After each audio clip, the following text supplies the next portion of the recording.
That was when Serena Balogan arrived. Polished, beautiful, the kind of woman who entered powerful rooms and expected to be respected immediately. She was standing in the main sitting room when Chisom first saw her. Then Chidi came downstairs, saw her, and stopped.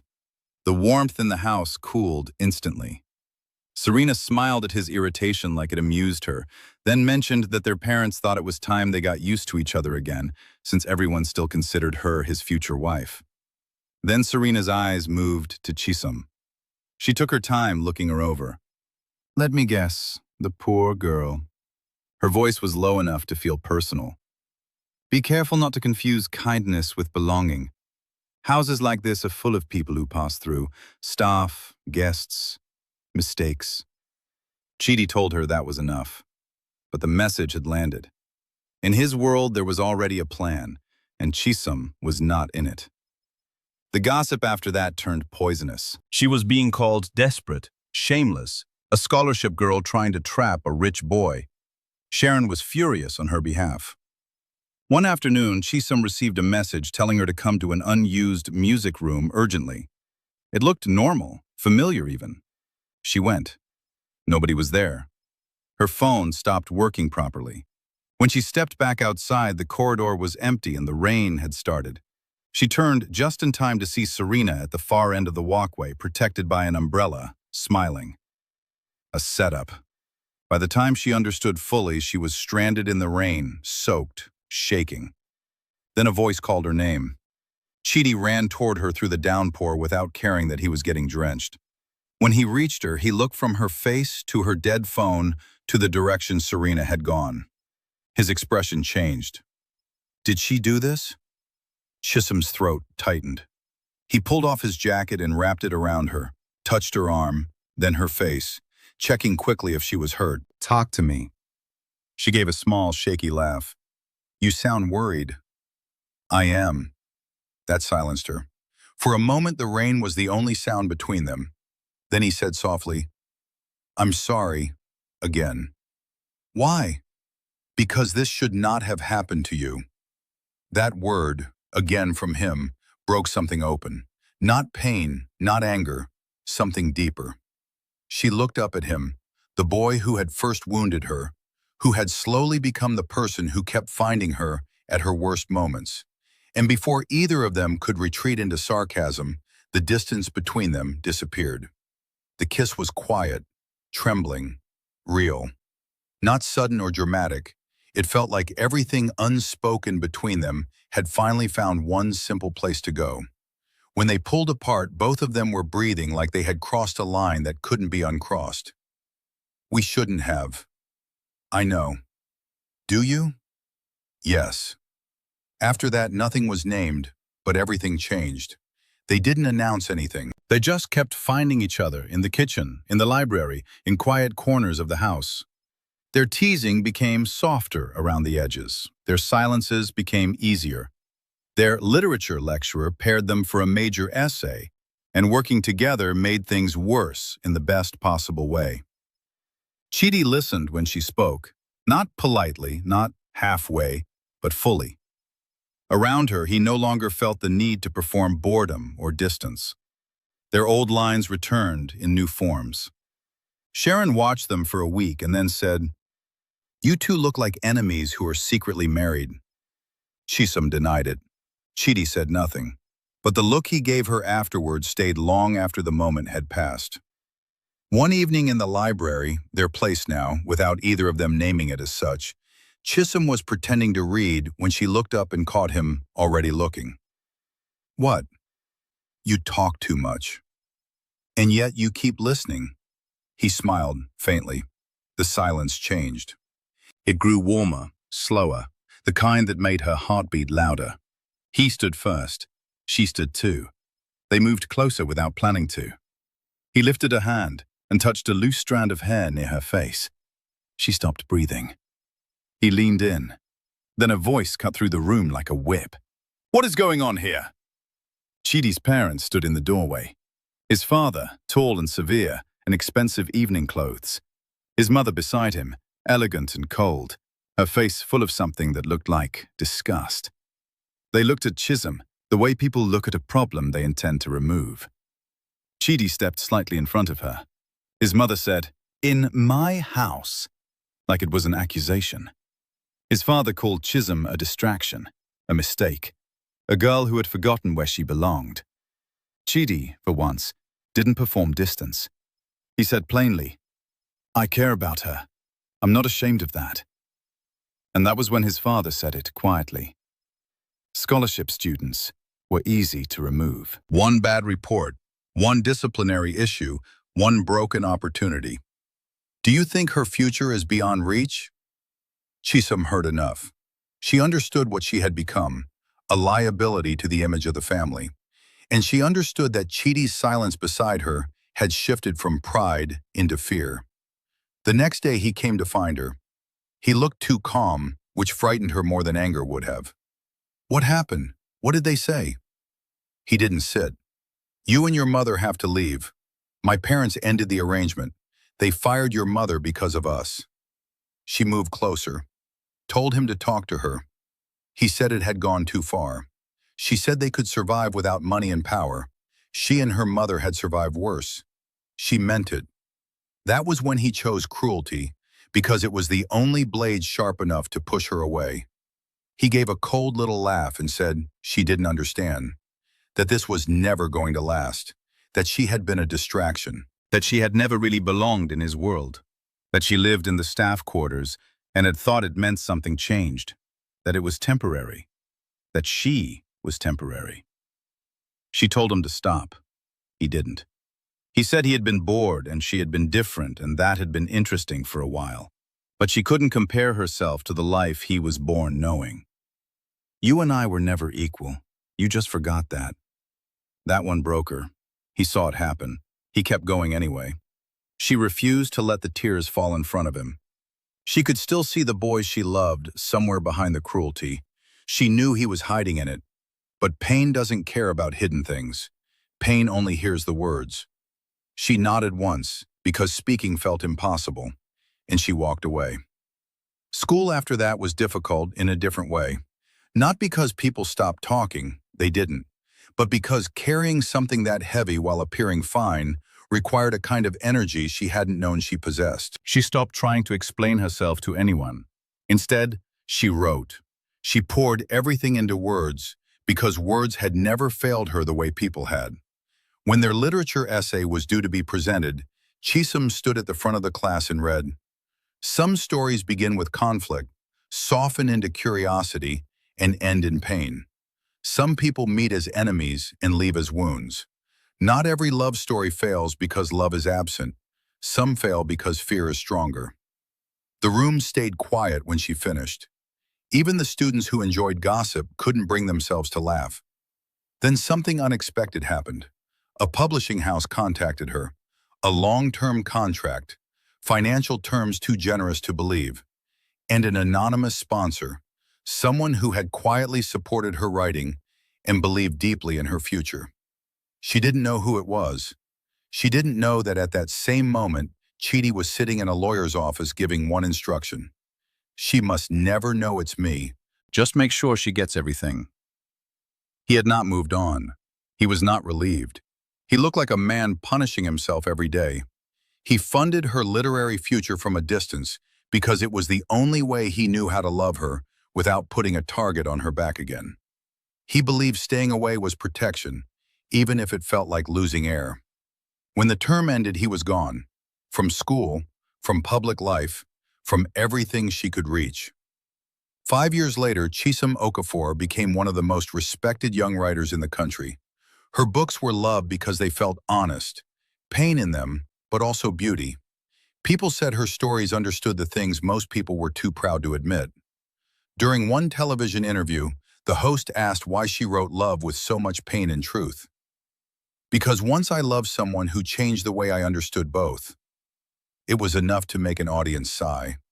It wasn't enough to tell the whole truth." Success gave her one thing she had wanted for a long time, the courage to ask for one thing. She wanted to meet the anonymous sponsor. A private meeting was arranged. She walked into the restaurant's private room expecting an elderly benefactor, a businessman, some stranger. Instead, she saw Chidi, broader now, more settled, no longer carrying that restless, expensive energy. He looked like a man who had learned the cost of silence. For a few seconds, neither of them spoke. Then he said, "I." She let out a breath that sounded almost like a laugh. "Hi." He said he had a better speech, but it had disappeared. She told him that used to happen to her around him too. The old banter came back so quickly it hurt. He congratulated her, told her everything she had become came from her own talent, not from him. She thanked him, but she didn't pretend the past was dead. She told him one of the anonymous emails had sounded like him. She had told herself she was imagining it. He said he should have written differently. She said his punctuation had betrayed him. That made him laugh, once, briefly. Then she asked, "Why, Chidi?" He looked at her for a long moment. "Because I loved you then. I still love you now. Back then I had money around me, but not real power of my own. My family could have destroyed your education, your mother's job, your future. I thought if you hated me, you would walk away fast enough to survive it." Her eyes filled slowly. "So you made the choice for me?" "Yes." "You never let me decide if you were worth the risk." His face tightened. "I didn't think I was." That hurt differently. She told him that being smart doesn't stop people from loving badly. He agreed. Apparently not. She was moved.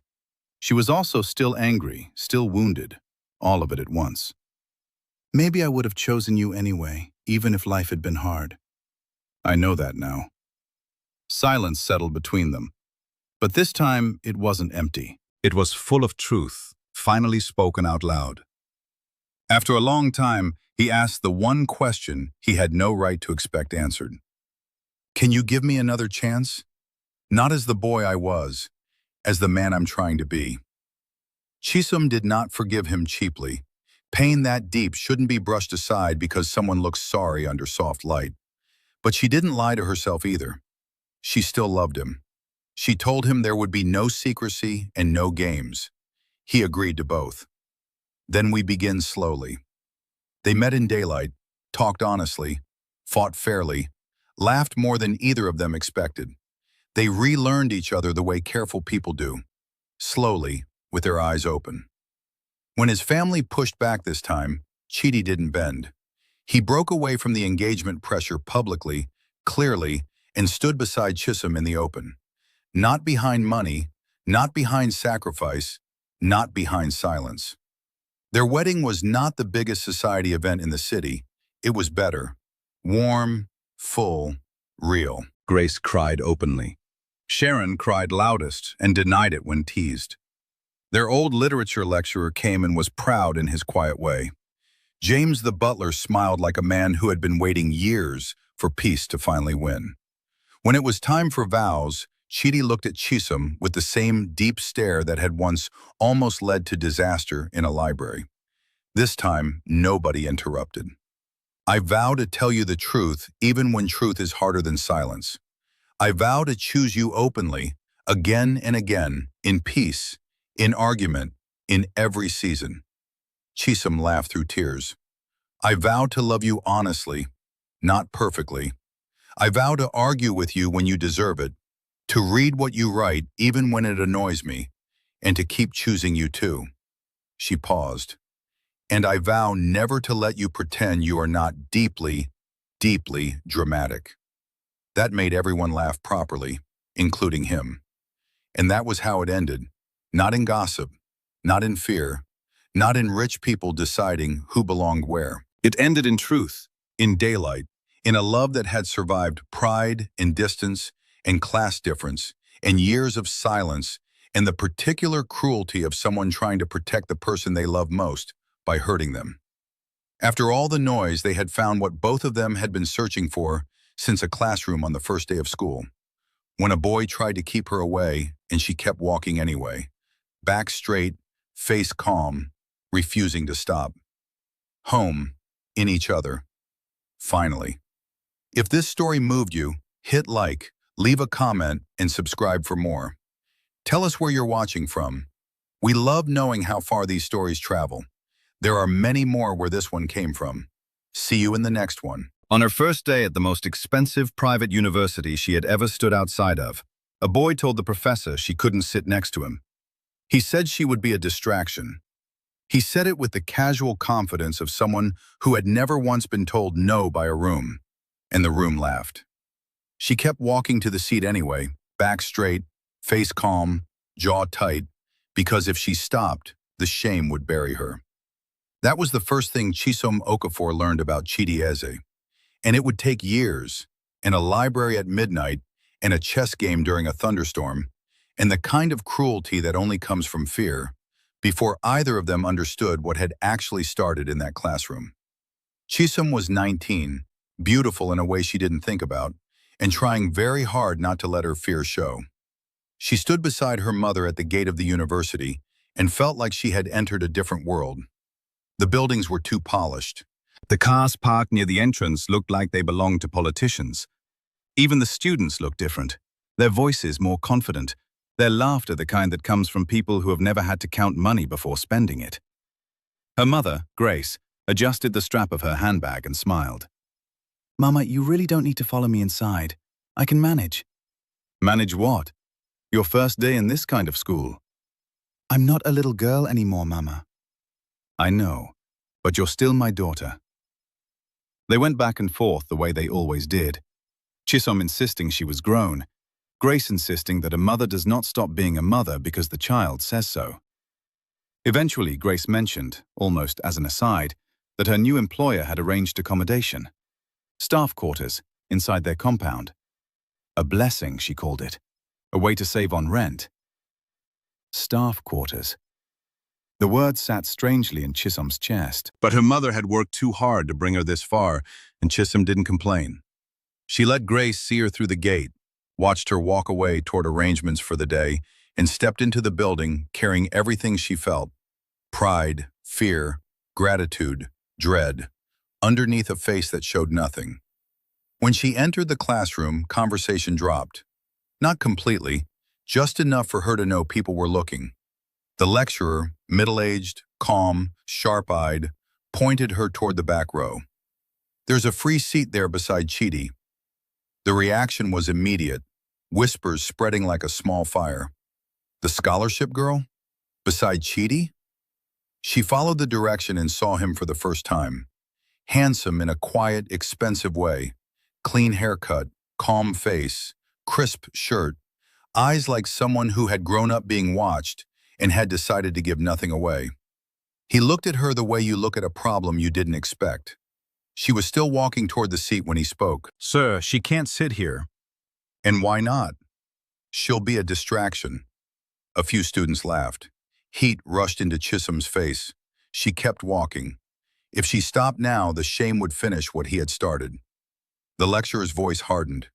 He told the class that the young woman had been top of her class at her previous school. Chidi gave a dry smile and said, with all due respect, that where she was coming from and where they were now were not the same. The lecturer removed his glasses slowly and said, "And yet she may still do better than you." The small wave of laughter that followed changed Chidi's face for the first time. Not much, just enough. Chisom sat down beside him, kept her back straight, kept her face calm. Inside, the words she usually used to protect herself had disappeared.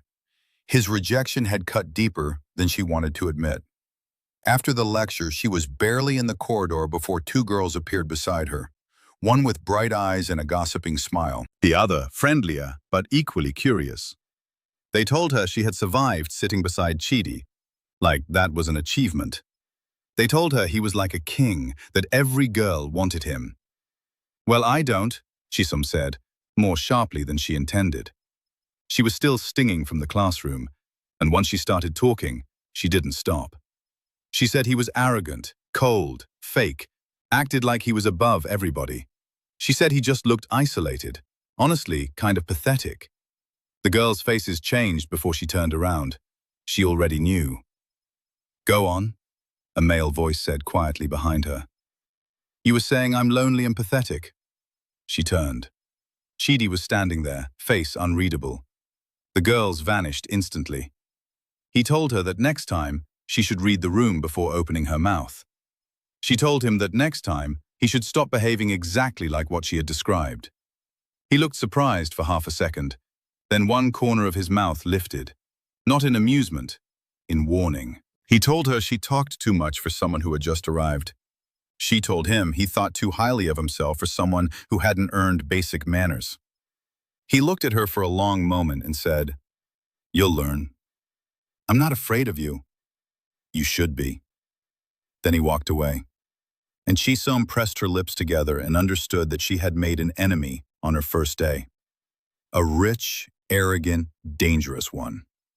By evening, her life became more complicated. Her mother came to meet her after classes with tired excitement.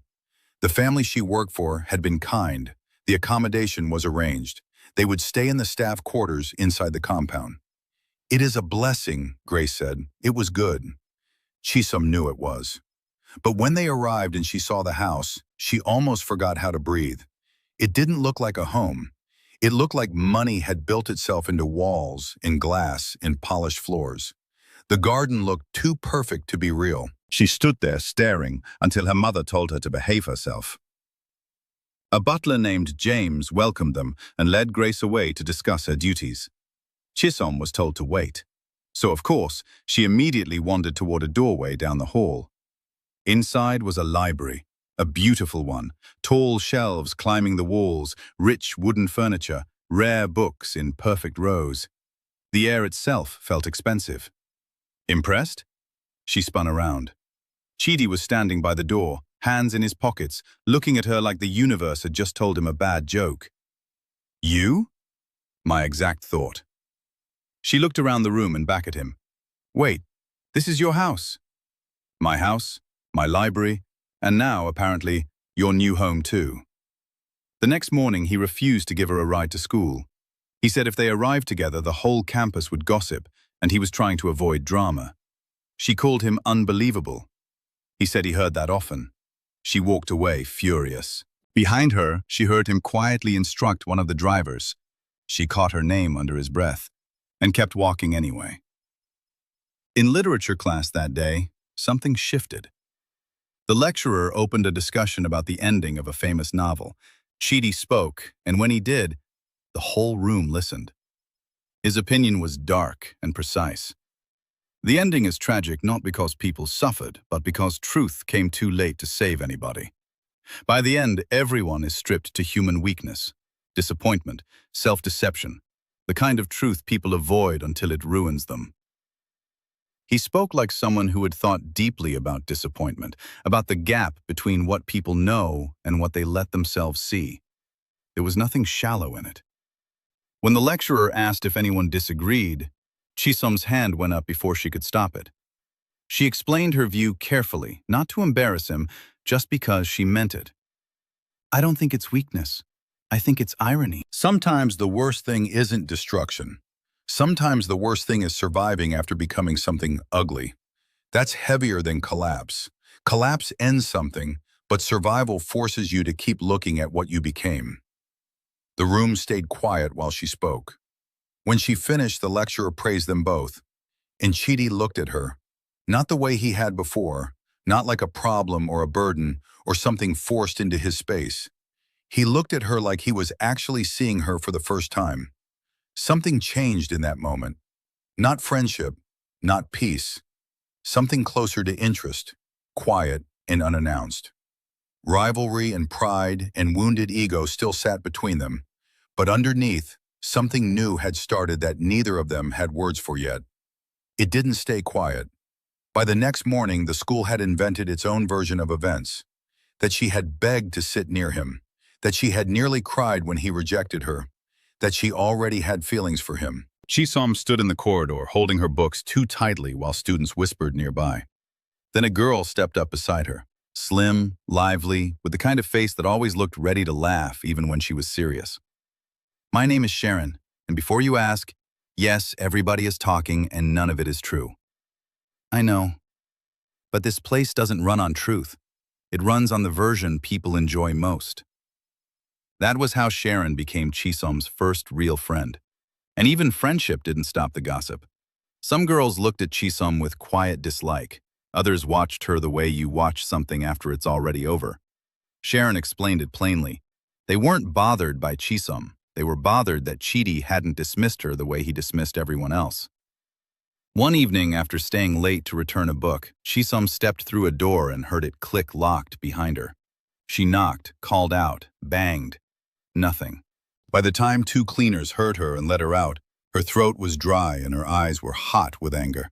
She stepped into the corridor, and dirty water came crashing over her. It soaked her hair, her clothes, her books. A group of girls scattered, laughing. The smell hit her a second later. She stood there dripping, too shocked to move. Then she heard footsteps. Chidi stopped when he saw her. The lazy arrogance left his face. What remained was harder and more human. She took a step back, dizzy with shame, and her wet shoes slipped. Before she hit the ground, he caught her. For 1 second, she was in his arms, smelling rain and cologne and the dirty water on her own clothes. Who did this? Does it matter? Yes, she pulled away. I'm fine. He said she wasn't, and it was the first time she had heard real anger in his voice that wasn't aimed at her. Students had begun to gather at the far end of the hall. Without hesitation, Chidi took off his blazer and draped it over her shoulders. Then he said quietly, I'm sorry. She blinked. What? I said I'm sorry. She searched his face for mockery and found none. For the first time since she had met him, Chidi looked disturbed. Not embarrassed for himself, disturbed for her. He guided her away before more people could crowd in. He didn't say much after that, but the change was there, undeniable. Something had shifted again. Life kept showing her the distance between their worlds without anyone needing to explain it. The school announced an international academic tour for selected top students. Students around her complained about flight times and hotel choices. Chisom laughed about it on the surface with Sharon, who let her have the joke while her eyes stayed soft underneath it. You wanted to go? Who wouldn't? I just don't have the kind of money that travels for fun. I wasn't pitying you, I was judging the universe. That evening, she went to the back kitchen for bread and found Chidi there in a plain t-shirt, opening the fridge like he owned the country. They sparred in the easy way they had developed. She called him spoiled for finding expensive tours boring. He called her emotionally attached to class struggle. She shook her head, half annoyed, half amused. He handed her the bread without being asked. She left the kitchen smiling before she could stop herself. 2 nights later, heavy rain fell. Most of the staff couldn't return through the flooded roads. The house was short-handed, dinner became a problem, and somehow Chisom found herself in the kitchen with James, looking relieved to see her.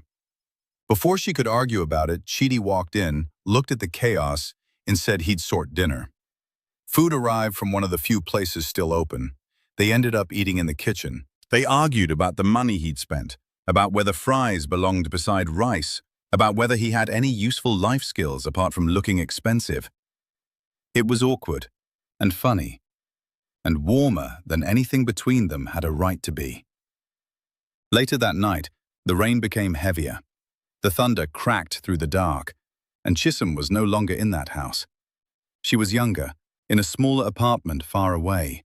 Her father on the floor, her mother screaming his name, her own hands shaking as she tried to call for help. Rain outside.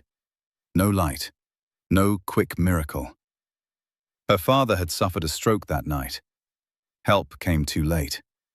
After that, everything slowly fell apart. The job, the home, the comfort she had thought would always be there. She and her mother had started over with grief and very little money.